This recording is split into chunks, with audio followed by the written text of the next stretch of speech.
Hi friends, எல்லோரும் எப்படி இருக்கீங்க? Welcome back to Ramnath Koorakadai kitchen. இன்றைக்கி நம்ம கிச்சனில் சிக்கன் கறி எப்படி செய்கிறதுன்னு பார்க்கலாங்க. பேச்சுலர்ஸ் பிகினர்ஸ் எல்லாருமே ரொம்ப ஈஸியாக ட்ரை பண்ணலாங்க.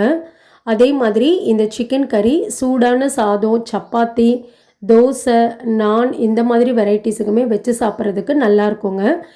வாங்க இந்த டேஸ்டியான சிக்கன் கறி எப்படி செய்கிறதுன்னு நம்ம வீடியோக்குள்ளே போய் பார்க்கலாம். இந்த ரெசிபி செய்கிறதுக்கு 8 டேபிள் ஸ்பூன் அளவுக்கு எண்ணெய் சேர்த்துருக்கேங்க. எண்ணெய் நல்லா சூடானதுக்கப்புறம் பெரிய வெங்காயம் 2 நீல வாக்கில் கட் பண்ணி சேர்த்துக்கலாங்க. இப்போ வெங்காயம் நமக்கு நல்லா பொன்னிறமாக ஆகணும். அப்போ தான் இந்த சிக்கன் கறிக்கு டேஸ்ட் நல்லா இருக்குங்க. எனக்கு சமைக்கவே தெரியாது, நான் இப்போ தான் சமையல் பழகிறேன் அப்படின்னு நினைக்கிறவங்க கூட இந்த சிக்கன் கறி ரொம்ப ஈஸியாக செஞ்சிடலாங்க. இப்போ பாருங்கள், ஒரு 7 நிமிஷம் போல் வெங்காயத்தை நான் நல்லா வதக்கிட்டேன். இந்த அளவுக்கு வெங்காயம் நல்லா பொன்னிறமாக ஆகணுங்க. இப்போ நம்ம இஞ்சி பூண்டு பேஸ்ட்டு சேர்த்துக்கலாங்க. 1.25 டேபிள் ஸ்பூன் அளவுக்கு இஞ்சி பூண்டு சேர்த்துக்கலாம். இஞ்சி பூண்டோட பச்சை வாசனை போகிற வரைக்கும் நல்லா வதக்கி விட்டுக்கலாங்க. ஒரு 3 நிமிஷம் போல் நான் நல்லா வதக்கிட்டேன்.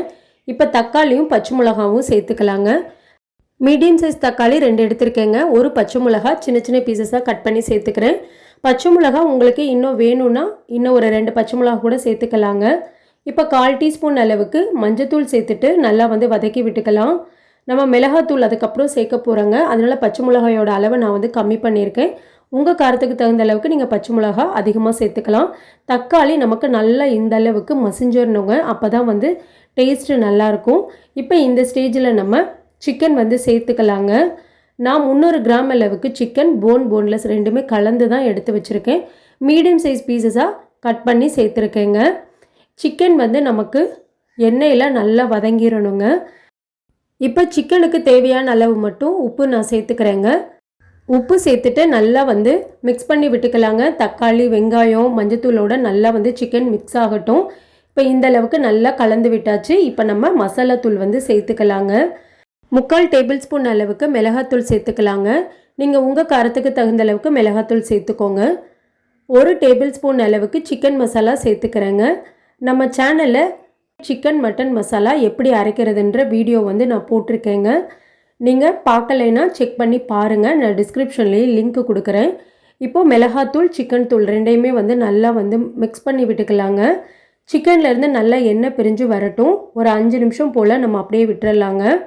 இப்போ பாருங்கள், ஒரு 5 நிமிஷம் ஆயிடுச்சு. சிக்கன்லேருந்து நல்லா எண்ணெய் பிரிய ஆரம்பிச்சிருச்சுங்க. இந்த ஸ்டேஜில் நம்ம தேவையான அளவு தண்ணி சேர்த்துக்கலாம். நான் 3/4 டம்ளர் அளவுக்கு தண்ணி சேர்த்துக்கிறேங்க. இன்றைக்கி சிக்கன் கறி நான் கொஞ்சம் திக்காக செய்கிறதுனால தண்ணி கம்மியாக சேர்த்துக்கிறேன். நீங்கள் கொஞ்சம் தண்ணி அதிகமாக வேணும்னா 1 டம்ளர் அளவுக்கு சேர்த்துக்கோங்க. இப்போ தண்ணி சேர்த்துட்டு ஒரு தடவை நல்லா கலந்து விட்டுக்கலாங்க. இப்போ கொஞ்சமாக நம்ம உப்பு சேர்த்துக்கலாம். ஃபஸ்ட்டு சிக்கனுக்கு கொஞ்சமாக நம்ம உப்பு சேர்த்துருக்கோம். இப்போ தண்ணி சேர்த்துனனால கொஞ்சமாக உப்பு சேர்த்துட்டு ஒரு தடவை நல்லா மிக்ஸ் பண்ணி விட்டுக்கலாங்க. அடுப்பை மீடியம் ஃப்ளேமில் வச்சுக்கோங்க. சிக்கன் நமக்கு நல்லா வேகட்டுங்க. ஒரு 20 நிமிஷத்துக்கு அப்புறம் நம்ம பார்க்கலாங்க. இப்போ பாருங்கள், 20 நிமிஷம் ஆயிடுச்சு. நம்ம சேர்த்திருந்த தண்ணியெல்லாம் கொஞ்சம் வத்திருச்சுங்க. சிக்கனும் நமக்கு நல்லா வெந்திருக்கு. சுவையான சிக்கன் கறி ரெடி. நம்ம இனி மல்லித்தலை தூவி இறக்கிக்க வேண்டியது தாங்க. நான் கொஞ்சமாக மல்லித்தலை சேர்த்துக்கிறேன். நீங்கள் கருவேப்பிலை இருந்தாலும் சேர்த்துக்கலாங்க. சேர்த்துட்டு ஒரு தடவை நல்லா மிக்ஸ் பண்ணி விட்டுக்கலாம். ரொம்ப டேஸ்டியான சிக்கன் கறி ரெடி. சூடான சாதத்துக்கும் நல்லா இருக்குங்க. சப்பாத்தி, தோசை, இடியாப்பத்துக்கும் ரொம்ப டேஸ்ட்டாக இருக்குங்க. இந்த சிக்கன் கறி ரொம்ப ஈஸி தான். நம்மளுக்கு சமைக்க தெரியலன்னு நினைக்கிறவங்க கூட ரொம்ப ஈஸியாக செஞ்சிடலாங்க. டேஸ்ட் ரொம்ப சூப்பராக இருக்கும். நீங்களும் நான் செஞ்ச இதே மெத்தடில் செஞ்சு பாருங்கள். செஞ்சு பார்த்துட்டு எப்படி இருந்ததுன்னு உங்கள் கமெண்ட்ஸை எனக்கு சொல்லுங்கள்.